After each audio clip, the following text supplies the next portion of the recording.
Baik Buya, pertanyaan selanjutnya masih berkenaan dengan virus corona Buya.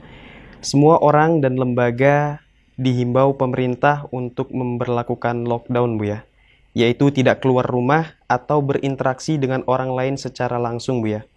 Lalu bagaimana dengan orang yang bekerja, misalnya sebagai buruh harian lepas Buya?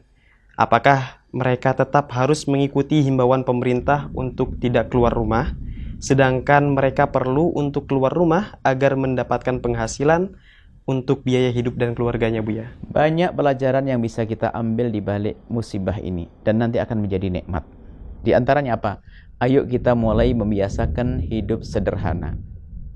Sekarang mulai makan seadanya, jangan berkeinginan yang macam-macam. Yang ada disayang-sayang. Kecuali nanti di saat sudah masuk wilayah mendesak, bolehlah keluar karena untuk kepentingan itu. Belajar kita saat ini untuk meredam namanya tamak dan kerakusan. Jadi sebisa mungkin ya jangan keluar. Tapi karena mungkin di dalam rumahnya ada yang keluarga yang nggak bisa makan dan sebagainya, bolehlah bekerja saat itu, tapi dengan catatan lain nih. Di saat memang kebutuhannya mendesak,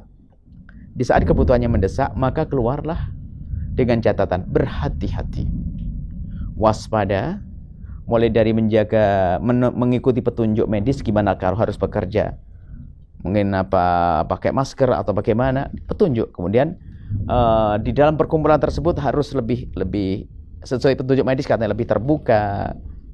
Intinya ikuti petunjuk medis di saat kita harus keluar, bagaimana caranya. Kemudian setelah itu tawakallah kepada Allah.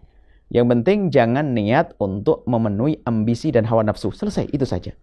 Kalau niat memenuhi ambisi dan hawa nafsu, melanggar nanti. Melanggar waliul amri. Jadi niatnya memang untuk kebutuhan yang mendesak. Hal yang demikian itu Allah Maha tahu. Insya Allah aman dari penyakit. Dan subhanallah banyak orang yang di rumahnya tidak ada makanan. Dia kerja keras. Karena ketulusannya dan dia berhati-hati, insya Allah dia dapat pahala dan dijaga oleh Allah Subhanahu wa Ta'ala. Itu himbauan kami. Membiasakan hidup sederhana. Setelah itu akan menjadi orang yang kaya hati karena biasa dengan kesederhanaan. Disayang-sayang yang dimiliki. Itu saja himbauan kami. Semoga Allah mengangkat ini semuanya, wabah ini semuanya, dan mengganti dengan ragam kenikmatan dan keimanan di dalam hati kita. Kemudian semakin kita mendekat kepada Allah Subhanahu wa Ta'ala, dan semoga Allah mengampuni kita semuanya, mengangkat derajat kita semua. Wallahu a'lam bishawab.